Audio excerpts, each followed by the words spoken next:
Welcome into the Football Guys Fantasy Football Show. I'm Alfredo Brown, joined as always by Dave Kluge. And today we're looking at 7 trade targets that you guys should be buying before week 4. Dave, we're starting to see these teams take shape. Last week, we offered up a couple players that we thought you guys should buy before some big games, or even some players that are already having big games. And, well, Jamar Chase ended up having a monster game against the Washington Commanders, wide receiver 2 in fantasy last week. Dave Montgomery continued to be a very valuable running back, Dave. He was the running back 8 last week, and Josh Allen and Lamar Jackson continued to be just phenomenal. And we didn't necessarily get the best weeks from George Pickens and Brandon Ayuk, but the breakouts could still be potentially looming this year. We do expect that to get a little bit better, but let's just close to talking about Brandon Ayuk again today. And I said, fool me once. I thought about it. I thought, what's the George Bush thing? Fool me once. Shame on you. Fool me twice. Yeah. I forget. He ain't gonna fool me again. It was a good one. Yeah. We got to say it in Texas. Oh, I wonder, is there another person that has just taken isms from a state and just butchered them that bad? I can't think of anyone else who is like so synonymous with a state and just butchering every bit of it. You know, it is funny that you mentioned that, though, because in yesterday's article, I started off the article. We get 3 weeks of NFL gameplay behind us now, and I started off my article. I almost did the George Bush quote, but instead I did the fool me once, shame on you, fool me twice, shame on me, and fool me 3 times, shame on both of us. I think that 3 weeks into the season, everything starts to get a little bit clearer.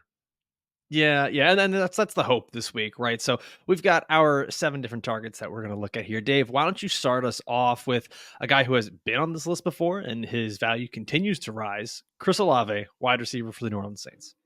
Now, I have been dubbed probably a little bit of a Chris Olave hater, and it's not that I hate Chris Olave. I love the prospect coming into the league, and I was all over him in dynasty leagues. I know he was getting kind of knocked for his age coming into the league, and I didn't really see any concerns with that. Drafted him in a ton of dynasty leagues, but his redraft ADP has always been a little bit steep for me. But now I see people starting to panic about Chris Olave because he isn't living up to that second round draft ADP. So because of that, I think there might be an opportunity to buy low here. And when you look at what Chris Olave is doing, he's still pulling a 24% target share, which is pretty in line with what he's done throughout his career. He's still drawing targets deep downfield, which is pretty in line with what he's done throughout his career. He's got an 11.9 yard average target depth. And I think people see in week 1, he only pulled 2 targets, and that's scary. But he's seen 6 targets now in back-to-back weeks. And he is leading the league in separation score per PFF. And anybody who's watched Chris Olave knows that he's somebody that can get open, and he does that a lot when he's running outside the numbers. He runs these go routes, he gets open deep downfield, and Derek Carr just hasn't targeted him. But while the metrics look similar, the target share and the air yard share and the average target depth, he's in a very different role this year. He's not running all of his routes outside of the numbers. Now he's running these crossers that we've seen in San Francisco. And he's essentially in the Brandon Ayuk role, where he's running these big, valuable routes where he can catch the ball across the middle of the field and has Green in front of him to pick up yards after the catch. Now, the connections haven't really been there so far this year, but I think it's only a matter of time. I mean, we saw this be a hyper-efficient role last year for Brandon Ayuk. Chris Olave is a similar talent, and he could potentially do it on a higher target volume. So looking at some actionable guys that I might trade away to try to acquire Chris Olave, Tyreek Hill, a guy we talked about yesterday on our show that we're a little nervous about, not sure what the future of the quarterback situation is going to look like in Miami. So if I could trade away Tyreek Hill and get Chris Olave, I'm doing that. Mike Evans is another guy who, big week 1 coming off of a couple of touchdowns. The target total and the target share haven't been there, so I'd trade away Mike Evans to get Chris Olave. And Jordan Mason, a guy right now who is really seeing his stock rise with some of the concern about Christian McCaffrey. I think some people might think that Jordan Mason is just going to be the RB1 in San Francisco for the rest of the year, but I'm going to defer to somebody smarter than myself, Adam Hutchison, who says that he expects Christian McCaffrey to be back sometime around week 7, week 8 maybe. I don't think Jordan Mason is going to be a guy that you can rely on for the rest of the season. So if you could sell high on a guy who might only have another 4 or 5 weeks left as a potential RB1 to bring in Chris Olave, a guy who could be a season-long high-end wide receiver too, I'm doing that. So Chris Olave right now is a guy that I didn't draft a lot of, but I'm going to try to get some exposure to him this week with some trades. And it really feels like right now is the time to trade for players like this, because once you get to like week 7, week 8, everyone's sort of either in the running or they're out, and there's less initiative there to want to make trades, and you kind of know who everybody is. You're not necessarily buying low on a guy. It just gets a little bit more challenging to trade as the season goes on. So you want to do these trades as early as you can. Now, before we continue on, I want to remind everybody we've got a bunch of ways you can enjoy the show. The first one is right here on YouTube. If you're watching this, give this video a like, comment down below with some of your trade questions, and we'll get back to you as soon as we can. You can also drop your questions for tomorrow's start sit episode that we're going to have, where we're going to be answering your questions. And as always, make sure you're subscribed to the channel here, because we've got 4 episodes a week, and we've got our Sunday morning live start sit with Joey Wright, Jagger May, Jeff Bell, Adam Hutchison, and so many other great FBG staffers here. And also, if you're listening on the audio side on Apple, Spotify, please take a second, leave a 5-star review. It helps us so much. All right, Dave, enough of the business. Let's go back to more business, I guess. I'm going to pull a fast one here. I'm not necessarily listing one player in particular. I'm going to go for 2 players here. And it's Green Bay Packers wide receivers, Christian Watson and Romeo Doubs. And for me, it is this. Jordan Love might be back this week versus Minnesota. If he's not, he's going to be back very soon. And that should help this passing offense a ton. Right now, there's a bit of a discount on Packers wide receivers not named Jaden Reed, simply because the passing offense just hasn't quite been there. Yeah, Malik Willis has been winning games, and he's looked better than expected, but it hasn't quite lent itself to good fantasy value for really any of these receivers. And Dave, one of the things I noticed, which is kind of just crazy, Romeo Dobbs is getting dropped in a lot of leagues, actually. Like, he's one of those players trending down on the sleeper app right now. He was getting dropped in a ton of leagues, and he's probably the safer guy and the cheaper guy to get. He's leading the team right now in snaps and routes run, and he's going to be one of those guys that's going to give you a pretty good floor week in and week out with Jordan Love. But I'm also of the mindset that if I'm trading for someone, I want it to be a supreme difference maker for my team, someone that could take my team from being mediocre to really good. And Christian Watson remains that guy with the high upside for me. He was a guy I really liked prior to the season. He's a guy that we've always said that if he could just stay healthy, he can bring you some fantasy value. And we haven't seen anything yet for any of these Packers players yet. So once Jordan Love does return, I'm really excited, because 5 of the next 6 opponents for the Packers are top 12 in fantasy points allowed to wide receivers. Now, granted, we don't have the crystal ball, right? Like, this could just mean more love for Jaden Reed. It could mean more love for any of the tight ends as well, right? I want to take another one of your Jordan Love puns. No. What did I say? Did I say something? Said more love for Jaden Reed, more love for Romeo Doubs. They just come naturally at this point. Yeah, it's like a second language to me now, just Jordan Love puns. But yeah, Dave's like, I actually did this deal in real life this morning. I just sold high on Christian Kirk, who had himself a big game in week 3 with Evan Ingram out and a struggling Jaguars offense, and I traded Christian Kirk for Christian Watson. And as Jay Felicio of The Athletic actually dubbed it, the Christian Mingle, which was really, really good. No, I thought it was funny. All right. It's okay. The Christian Mingle, come on. That's pretty good. Yeah. Some other trades that are happening right now for these players on Yahoo. I took a look at this. Juwan Jennings for Christian Watson, Austin Eckler for Christian Watson, Jalen Wright for Romeo Doubs, the Dallas DST for Romeo Doubs, and then this one I thought was interesting, Keenan Allen for Romeo Doubs and Jalen Tolbert. So there are some options out there for you guys. You can do some 2-for-1s or just a 1-for-1, swap positions, anything that you want there. But I really do like the Packers wide receivers going forward. And honestly, the tight ends too for the Packers. I think this whole Packers offense gets a big boost once Jordan Love returns. Listen, man, you don't have to sell me on Romeo Doubs. I love these guys that are just like good football players that have terrible analytical profiles. He's pretty much the modern day Alan Lazard. I mean, he plays that same role where he's getting out there blocking and doing the gritty stuff that keeps him on the field. I'm a big fan of Romeo Doubs, and we saw him with that catch.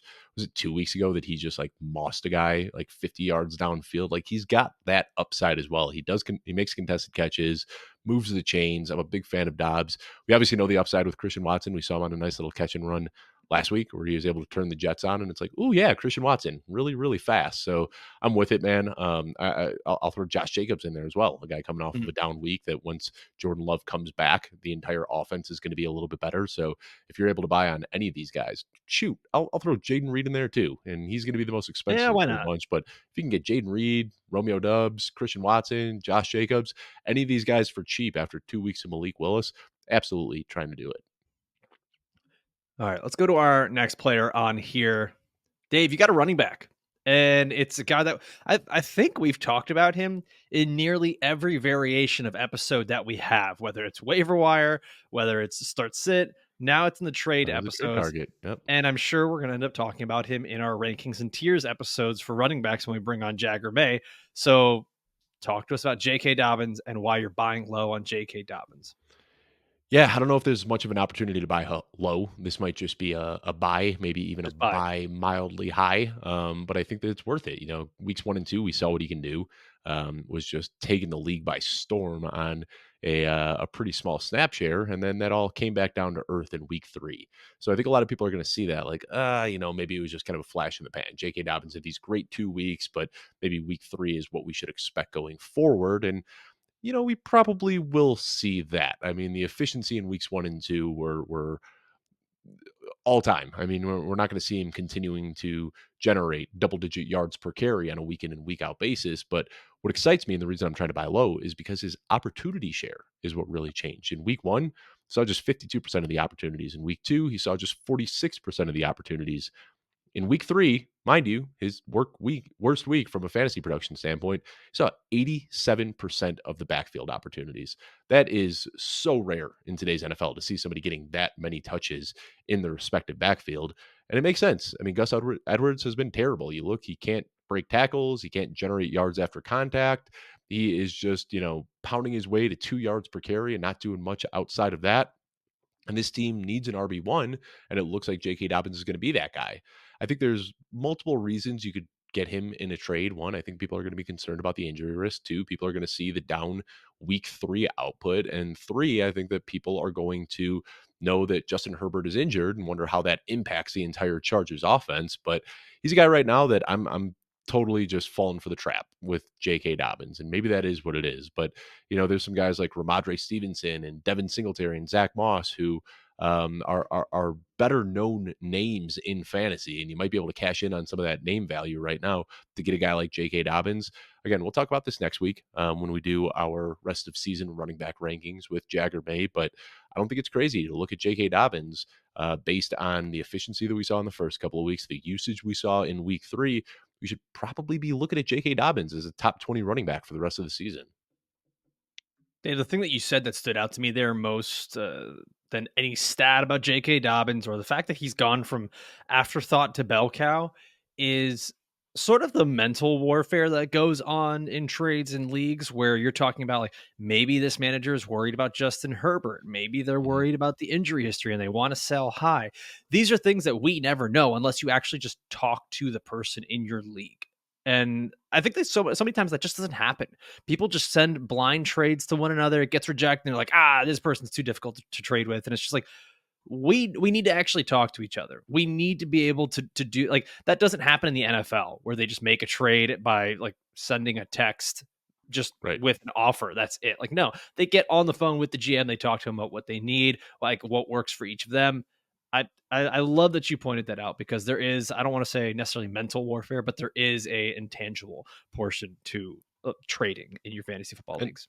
I'll just take that, go off on a little tangent here. Pick up the phone if you're trying to make a trade with somebody. Like I You've know, gone too far. You've gone too far. I won't. I I won't. know, I know. And maybe this is just because I have a different type of personality. And I'm not going to do this with like some random Twitter stranger that I've never talked to before. But like in my home leagues and in my friend leagues and coworker leagues and things like that, I do it all the time. And it's fun. You feel like you're kind of playing GM. But I will say, like, if you just send an offer and then it gets rejected, that's typically where that ends. If you pick up the phone and actually talk through, hey, these are the players I'm interested in moving. These are the players you're interested in moving. We can do this. We can do this. You are 100 times more likely to get a deal done on a phone call than you are just blindly sending an offer. So I know a lot of people, aren't comfortable with phone calls, but it definitely helps Nobody if you under got the that age of relationship. 21. Nobody under the age of 21 is making a phone call. Well, yeah, we're the olds. We're in Yeah, I our know. We're 30s. definitely the olds. Pick up your phone and make that get the rotary phone and make a call and I don't know, play GM for a day. Yeah, yeah. So this actually reminds me. I think my favorite place that I've done a fantasy football trade was just in person with a Yeah, bunch of the guys in my league. We were all on a trip together in Brazil, and we were all in the gym at the hotel gym, going back and forth, swapping out for different machines, grabbing some weights, and I would just like tell the guy, "Hey man, what do you want for this pick?" And we kept working on a trade as we were working out over the 30-minute course time. We sat down, got some breakfast afterwards, finalized the trade, and all the people that weren't on that trip that are in that league were just like stunned of like what was going on because there were so many trades happening. yeah. That's you know what? Fantasy show at footballguys.com. Send us in the coolest places you have ever made a trade at. Because that's You know, just I think that's so much fun. we got an alert in my home dynasty league about a month ago, and it was like 1:30 in the morning, and it's like a trade has been completed. Everybody in the league is like, "What? 1:30 in the morning?" And we find out Grant and Dustin, I know both of you probably listen to the show, were in an Uber ride on their way home from a concert and were just talking fantasy football, and that's when they were able to come to a trade agreement.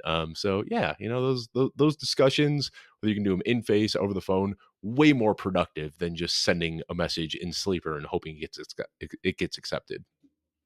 Fantasy show at footballguys.com. Send us in your coolest trade locations you've ever, or just drop it in the comments down below. Either way on YouTube.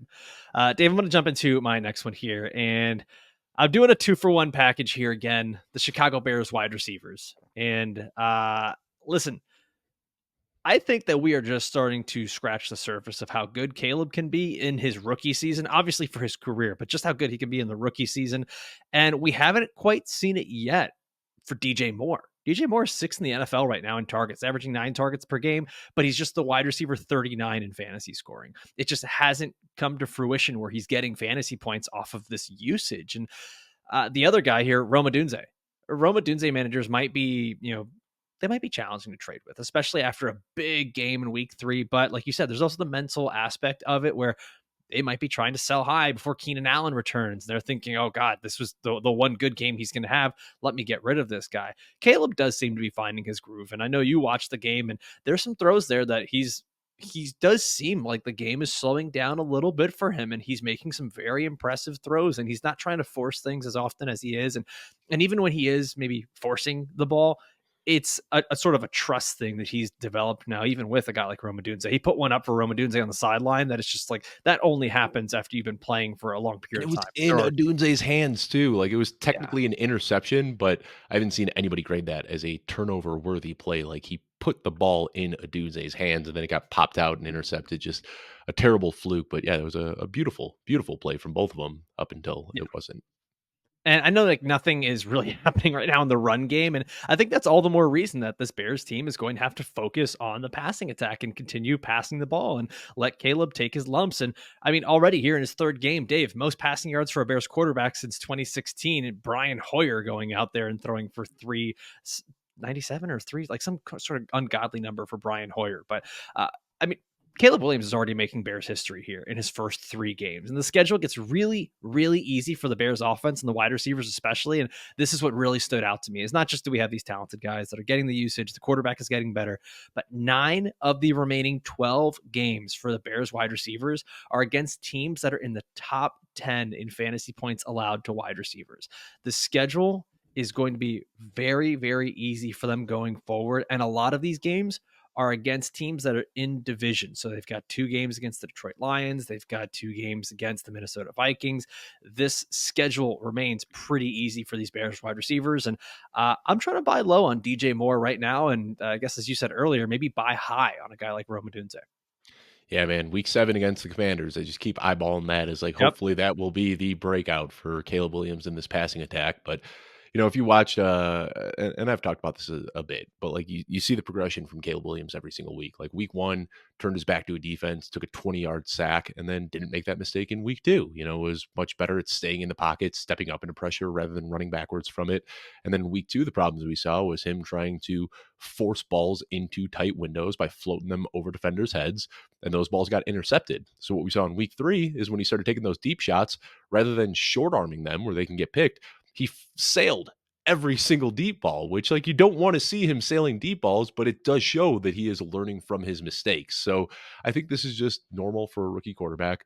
You know, he's taking his lumps and he's learning and he's developing every single week. And I know that guys like Jaden Daniels and CJ Stroud have kind of clouded our expectations for what we think these rookie quarterbacks should look like early in their career. But 3 games into his career, I am far from panicking. I mean, this is a guy that we know is toolsy and has the arm and has the athleticism and has all of the things that you can't really the intangibles that you can't really figure out. We know he's a good football player, and if he can just learn to get through his progressions, learn what he can and can't get away with in the NFL, still has a very bright future ahead of him. So I'm with you, trying to buy low on DJ Moore and buy high on Rome Odunze if you have to, because when you see a rookie coming onto the scene the way that some of these rookies have, it'd be foolish to expect them to do anything but continue to improve. Yeah, I mean, it goes back to what we were talking about earlier in the week. We just get so impatient, especially with these rookie quarterbacks, man. Just let them play, let them develop. Things are going to get better, and that schedule is going to ease up. All right, Dave, let's go to the next player on here. This one is interesting because I cannot think of a player right now whose name value is higher than Malik Nabers, wide receiver for the New York Giants. So, uh, pardon me, but what the hell are you doing?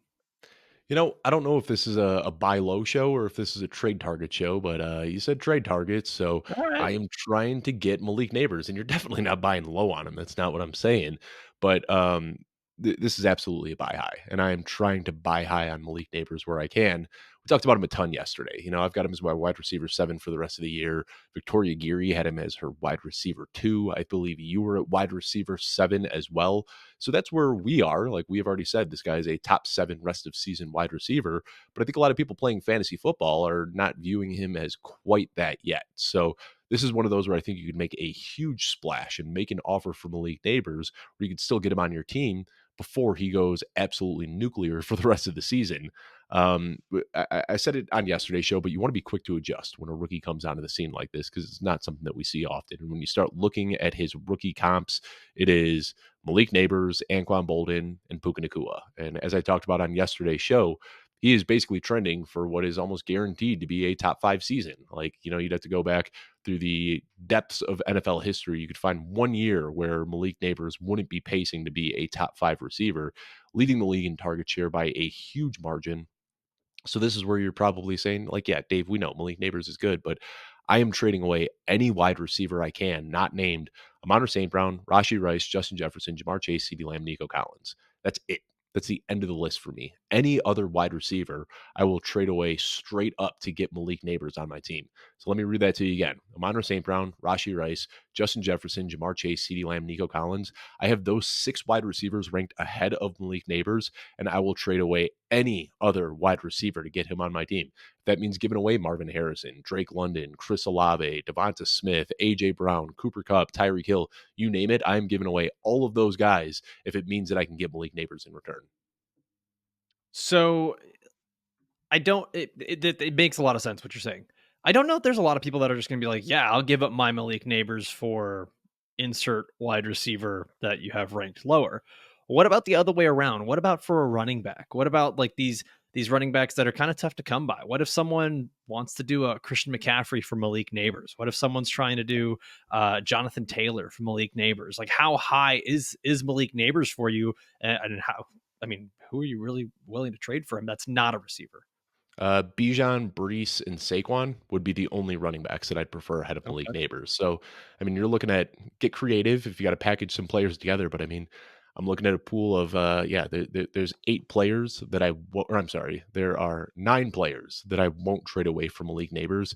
Outside of that, anybody is on the table. I'm trying to do whatever I can to get this guy on my team because I think he's going to finish the season as a top 5 receiver, and you're not paying top 5 receiver price tag for him right now.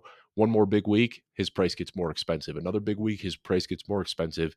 This might be the chance where you can still buy him, where you're paying a premium price for sure, but you're still buying him below his actual value. All right. I'm smelling what you're stepping in, Kimasabi. I And don't and you know know, that we I talk so much about buy lows, but I think the thing is like everybody is trying to Good point. buy low on the same players. And I think this is one where you send an offer out there for Malik Nabers and you blow your league mate away and they're saying, oh my gosh, like I'm getting Tyreek Hill and Zach Moss, something like that, where you're giving two starters and one with a ton of name value. And I'd still prefer Malik Nabers in that situation. All right. All right. I'm not sure. I get what you're saying. You just go out and trade for good players, right? And when you can get a potentially historic player on your team, that's probably a good deal. I don't know that I want to be trading away multiples of players that I was drafting early. And you're right. I mean, I can see both sides of it. You're right. We got to adjust quickly. Um, the fear is sometimes like overcorrecting too much, and the Malik Neighbors manager probably doesn't sell him for anything unless it's an absolute like just crazy. I mean, what would be Like AJ crazy? Brown, What would, Tyreek Hill. if you had Malik Neighbors, what would it take for you to trade him away? Me, you're not prying him from my cold dead fingers. I mean, there's no way I'm trading away Malik I can Nabers. This is kill a guy you. who could potentially be the wide receiver one, but I'm sure somebody out there like Garrett Wilson, like I'm sure somebody out there would be willing to part with Malik Nabers for Garrett Wilson, Marvin Harrison, and then once you get into the later guys, Mike Evans, Chris Olave, Tyreek Hill, you might have to tack on an RB2 or something like that, but still, I think that How the advantage you're getting from Neighbors makes it worth it. What about a Garrett Wilson and Rashad White for Malik Neighbors?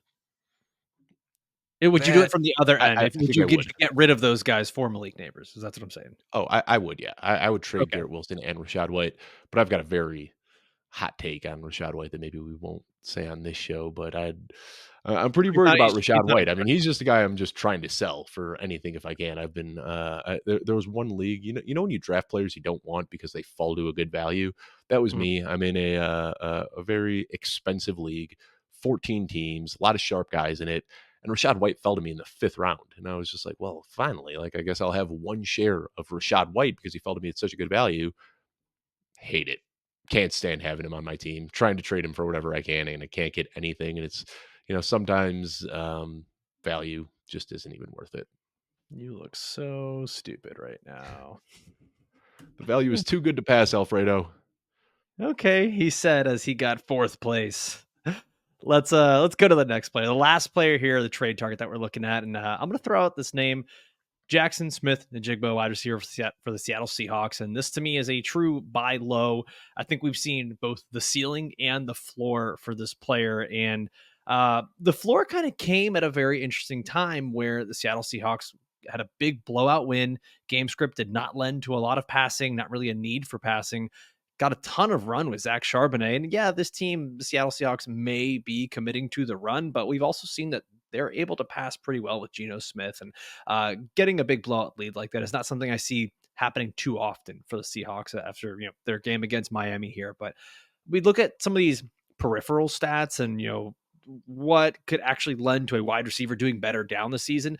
JSN's actually getting the most snaps out of all the wide receivers in this team. He's running the most routes for this offense. And we saw what happens when the upside hits 16 targets in week 2. And he's a phenomenal fantasy wide receiver in those games. Now, I'm not saying like that's what's going to happen all the time. You may get a few duds from him, but you're also going to get some of these big time performances from him. And I think he becomes a pretty easy wide receiver 3 in fantasy lineups or a flex play in most lineups. And looking ahead right now for the Seahawks, 4 of their next 6 games are going to be against teams that are in the top 10 in fantasy points allowed to wide receivers. And we're starting to gather more data and see trends where we can understand, okay, these teams are actually bad against wide receivers. We can use this sort of strength of schedule when we're trying to project what's happening going forward. Now, that'll obviously still change. It's only been 3 weeks, but we're starting to catch glimpses of this. And if that is what we're going to have with Jaxon Smith-Njigba, an easy schedule, better game scripts, and he's still getting all of this usage, I love being able to trade for him. And right now, the cost is really low, Dave. Some of the trades happening over on Yahoo, DeAndre Swift for JSN, which Ugh, gross. Jawan ugh. Jennings for JSN. I'm noticing a lot of people are cashing in on their Jawan Jennings after a massive week. They're going out and they're trading him. Jerome Ford for JSN. That's another one there. So, I mean, there's just kind of pick your flavor there, but I'm willing to go out and get JSN, have him be a wide receiver 3 or a flex for my team.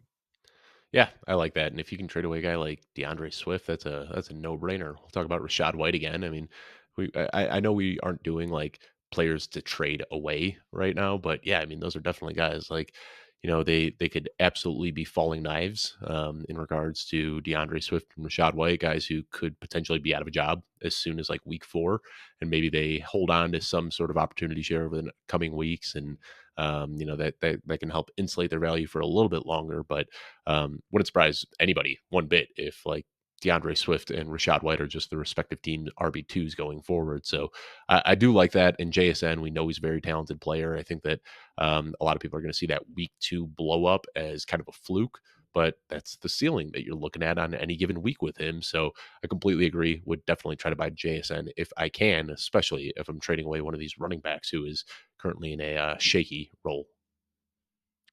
Yeah, maybe we should do one of those episodes about who to trade away. Just negativity, man. We're not about that. We're about pushing the love. See, I got another love pun out there. All right, let's go to the next segment of this where we're going to be answering your guys' questions. As always, you can send these questions into fantasyshow@footballguys.com or drop them in the comments of the Tuesday episode so we can answer them here. Also, Twitter as well. You can follow Dave and myself on Twitter. The links are going to be in the description down below, but you can follow me at Alfredo A. Brown or Dave at Dave Kluge. Let's jump into the first one here. Dave, Josh in the YouTube comments asks, should I trade Joe Mixon for No, Austin Eckler and Rashad? don't trade Joe Mixon. No. Okay. All right. So should I trade Joe Mixon for Austin Eckler and Rashad White? I have Devon Achane and Tony Pollard. No. You've already got 2 good running backs. You don't need 2 good running backs and then 2. Oh, I'm not going to call Rashad White totally a mid running back, but keep Joe Mixon. Josh, keep Joe Austin Mixon. Eckler has not been the guy that we want No. him to be No. this year. This is one of those like you never trade a dime away for 2 nickels, and that's what you're getting right here. Like Joe Mixon could, I don't even want to say potentially, like I would almost guarantee that at the end of the season on a per game basis, he's going to be a top 10 running back. Like he looks so good in this offense. Like he is running like year 2 Joe Mixon again. He looks strong. He looks fast. He is tailor made for this offensive line scheme. No. Don't trade away Joe Mixon. You might have to No. make it 1 more week without him. You might make it 2 more weeks without him. But the reality is, like, when you have Joe Mixon, he is a plug and play RB1. When you have Rashad White and Austin Eckler, you're saying, can I pick somebody up off of waivers instead of starting one of these guys? So no, don't do that. Yeah. Keep Joe Mixon. All right, let's go to Omar on Twitter. He's saying in redraft full PPR league, should I trade away Tyreek Hill for Terry McLaurin and Josh Jacobs, or trade Hmm. Tyreek Hill for Terry McLaurin and Jordan Mason? I lean trade I love Tyreek this. for We were talking yeah, about like potential Tyreek Hill trades yesterday, and I think this is a good one. yeah. I like trade away Tyreek Hill here for honestly, I would consider just trading Tyreek straight up for Josh Jacobs, but to get both Terry and Josh Jacobs, I'm good with that. I'm willing to do that. I definitely prefer Josh Jacobs to Jordan Mason. So if you have your choice between those two, I would take Terry McLaurin and Josh Jacobs, but would definitely be willing to roll the dice on Jordan Mason. I know I said that McCaffrey's probably coming back in a few weeks. And again, this is Adam Hutchison is saying this, and a lot of the Twitter doctors out there are saying this, but Jordan Mason has been so good. And now with Christian McCaffrey getting up there in age and, coming off of the injury, even when McCaffrey does return, I know we say this all the time and like it very rarely actually happens this way, but I don't think that we're going to see like, well, Christian McCaffrey's active this week. Jordan Mason, you are on the bench. McCaffrey, you're back to your 95% opportunity share. I think we're going to see some Mason continue to mix in here as they want to try to preserve McCaffrey's health for a playoff run. So I don't even know when McCaffrey returns if he is going to be that unanimous weekly RB1 anymore. There might be a few weeks where there's a little bit of transition to get him back up to speed. So Mason could have value even when McCaffrey returns, but I definitely prefer Josh Jacobs. Yeah, I'm same boat as you. Let's go to the next one here. This is the Matrix on YouTube. It's not the Matrix. You wouldn't know if you're in the Matrix. That's not how that works. Okay. Would you rather have Calvin Ridley or Khalil Shakir rest of season? Ooh, boy. I'm looking at my rest of season rankings right now, and Oh shit. yeah, definitely have a preference for Khalil Shakir. I thought I did, but I just wanted to make sense or make sure. So, I wouldn't have a YouTube commenter saying, well, yesterday you said, no, I prefer Khalil Shakir. This is a guy who, this is a fun fact that I came across yesterday, Alfredo. He's caught every single target that has come his way this year. If you look back in his NFL career, he's at like an 80% catch rate almost. And they're using him in a different way this year than we've seen over the last couple of years. The last 2 years, he has been primarily a downfield guy, and that has led to very valuable targets. Now they're using him in a very different role. His average target depth is like 3 to 4 yards this year. They're kind of using him as an extension of the run game, but I think that's a great role for him. Last year, he was third in the league in yards after the catch per reception behind just Rashee Rice and Deebo Samuel. So it makes sense. Like, let's just get the ball in his guy's hands, let him make plays after the catch. And that's what he's doing this year. So a very different role, but he is very clearly the wide receiver one. He's still making plays after the catch. He's scoring touchdowns. He's getting first downs. Khalil Shakir ahead of Calvin Ridley for me. I mean, this was our guy. This was our guy going into the season. He was one of our favorite sleeper players to get. We were drafting him early everywhere we could. We were not worried about Curtis Samuel. We were not worried about Keon Coleman. And so far, not to victory lap or pat ourselves in the back, but so far things have looked very good for Khalil Shakir, and he's been very valuable for fantasy. Yeah. It's been great. I've been very happy with that one. And I don't want to like totally panic, but we saw DeAndre Hopkins was very clearly limited in his first 2 games with that knee injury. And then going into week 3, they said, he's healthy. We need to get DeAndre Hopkins out there, make him a focal point of the offense again. And then DeAndre Hopkins pulls 7 targets and Calvin Ridley pulls just 3 targets. Now, I'm not saying that that's how it's going to shake out for the rest of the year, that DeAndre Hopkins is going to finish the season with twice as many targets as Calvin Ridley. But I think any expectations that DeAndre Hopkins was dust and that Calvin Ridley was going to be the clear wide receiver one, I think we're looking at wide receiver 1A, wide receiver 1B type of scenario where both of these guys are going to be very volatile on a week-to-week basis.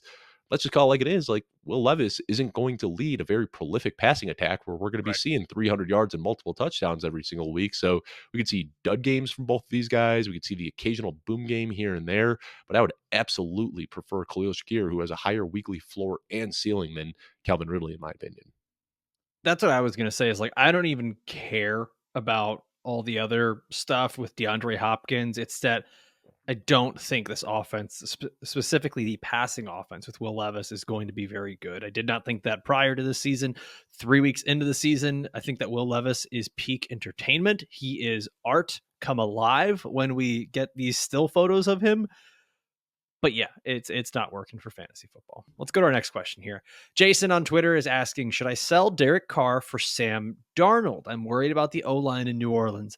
This is one of those that I really wanted to respond with the meme of like the old man that opens a Christmas present and it's the same shirt that he's already wearing and he's just like posing with it. Yeah. But I will say this, my preference is Sam Darnold here. Mm-hmm.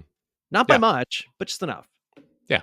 I'd prefer Sam Darnold as well. They're both pretty close for me, but I have a slight preference to Sam Darnold ahead of Derek Carr. But, somebody just pointed out the other day, and I can't stop thinking about it now.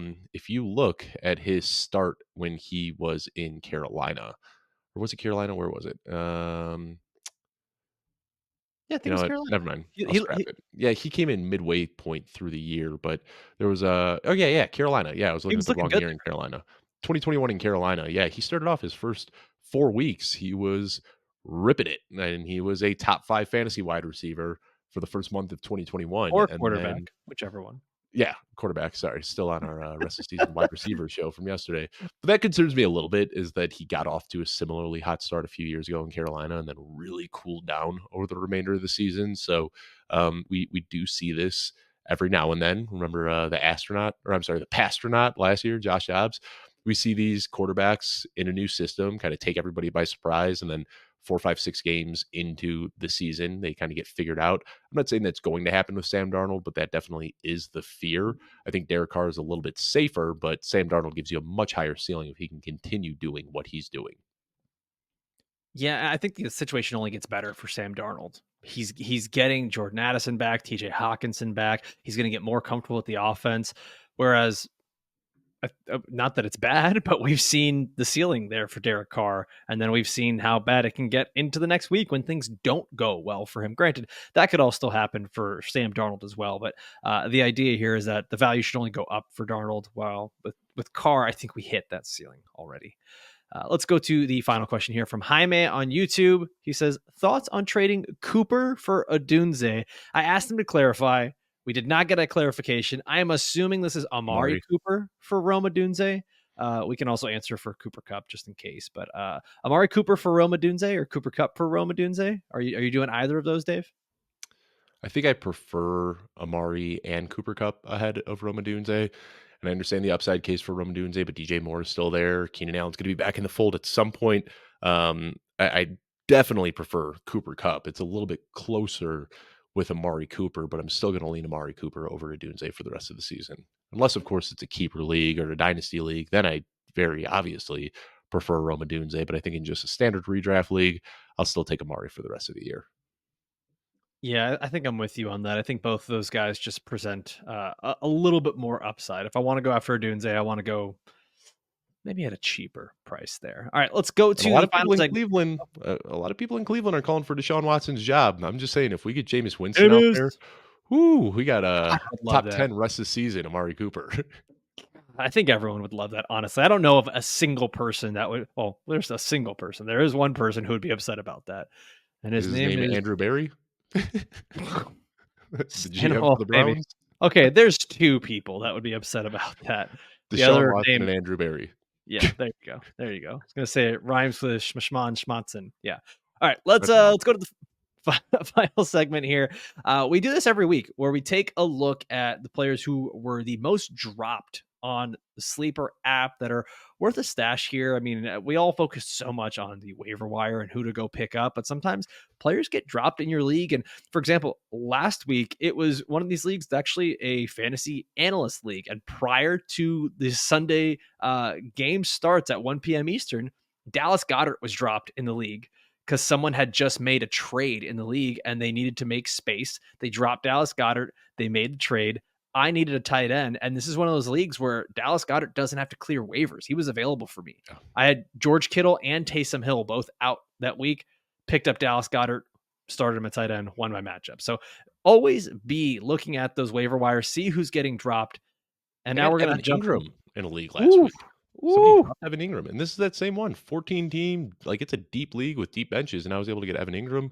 Another league this morning. That's the first thing I do when I wake up on Wednesday morning is start scrolling through, seeing who's available. I was able to pick DeAndre Hopkins up for free in a league, and might not even start him, but like the upside is there. I'll take a guy like Nuke as my wide receiver 7. So yeah, this is where you can get some big edges, is seeing who was dropped. I'm looking through right now in some other leagues, and I see Jalen Warren was dropped in a league, Ezekiel Elliott was dropped in a league, and they're shallow benches, but like that's crazy to see names like that available just to pick up for free right now in fantasy leagues.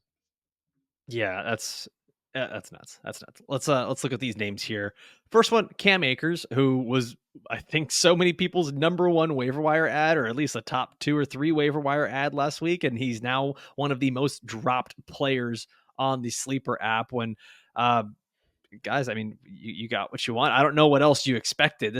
We have no patience in fantasy football. I understand it's a week to week game, but my gosh, we have none of it. Demarcus Robinson is another one of those players who I is just want to most say real dropped. quickly, I think Cam Akers is probably in like, I don't know if I could say elite tier, but he is like definitely one of the most valuable handcuffs out there. And last week Yeah, was kind of a weird game against the Vikings where they did have to abandon the run early, but early in the game, it was all Cam Akers. Like, he was getting a workhorse role, and he might not be as talented as Joe Mixon, but volume is everything. And like, Joe Mixon still might not be back this week. Like, why are you dropping Cam Akers when you are potentially getting him this week where you could start Cam Akers again? And I know last week was tough. It was a really weird matchup there, but this week against the Jaguars, if Cam Akers starting, he's probably a top 15 running back. yeah. Starting running backs are just so hard to find in fantasy Yeah. football. It's just not there. Next name on here was Demarcus Robinson, who I know it hasn't been exciting, right? But he's still the only, like, one of the only few pass catchers that are available right now in Los I'm Angeles. okay So dropping Demarcus Robinson. I'm yeah, okay with that one. I get it. I get it. We're okay with it, but this is a player you can still stash and start in certain matchups, though. Like, this is still a guy who can be a wide receiver for it. Like, we can be okay dropping any of these players on this list. These are just players for us to look at and potentially add I back. think Uh, Demarcus Robinson is one of the best wide receiver 3s in the league. And when Cooper Kupp and Puka Nacua are hurt, he is the worst wide receiver 1 in the league. I think that's just kind of what it is. And now with, yeah. it's been disappointing for Demarcus Robinson. I think later in the season when Puka Nacua and Cooper Kupp are both back out there, then we could see some life for Demarcus Robinson. But But it's been operating as a disappointing for the team, whole Rams. Like, it's yeah, not just yeah. him, it's the whole Rams. So it's like, do we expect the Rams to remain that bad while Kupp and Puka are out? I like Jordan Whittington. Maybe I'll try to find Okay. a way to talk about Jordan Whittington tomorrow on our On the running back as show? as one of our deep streamers in tomorrow's Oh, you're right, start you're to the right. week show. I might squeeze in some Jordan Whittington talk tomorrow because I watched that tape and I really like what I see from him. Boy, guys, if you weren't going to tune in tomorrow, now you have every reason to. There's going to be Jordan Whittington talk. The other names on here, Taysom Hill, who we've talked about him at Crazy. nauseum before the season. Like, just keep him on your roster. Josh Downs, who's coming back off of IR. Yes, you need him on your roster. Justice Hill, Dave, who you've been pounding the table for as a guy to keep on your rosters. Just because Derrick Henry has a big game doesn't mean you need to be dropping Justice Right. Hill. And then Roshan Johnson wasn't one of those guys that was added a lot this week, but Khalil Herbert also ended up being one of the most dropped players. And with how bad DeAndre Swift has been, I think you just kind of have to take your shot on any one of these other Chicago Bears running backs at the moment. I will note too, Khalil Herbert's first touches of the game came at the goal line. Mm-hmm. And then, everybody sees the fourth down play where they run a speed option with DeAndre Swift. That was just terrible. But Khalil Herbert did get a couple opportunities to punch the ball in before then. So I think what we're starting to see, Roshan Johnson was involved on the first drive last week, and he looks like the clearly better running back. That we could see a situation where Roshan Johnson is the lead back. DeAndre Swift is the third down back and the passing down, the hurry up back, and Khalil Herbert might be the goal line back. So if this Chicago offense can take a step forward and get themselves in more scoring positions, there could be some value for Khalil Herbert. Well, we did it. We went through the most dropped players. We answered your trade questions, and we went through our trade targets here for week 4. We're going to be back again tomorrow doing our starts of the week and some streamers. We're going to be answering your start sit questions tomorrow. Remember, you can always send in those questions to fantasyshow@footballguys.com or drop them here in the comments down below on YouTube, and we will answer those on the show. Dave, here we go. Week 4. This is going to be a wild one. He Almost said, 25% of the way through the season, man. It goes by in a yeah. blink of an eye.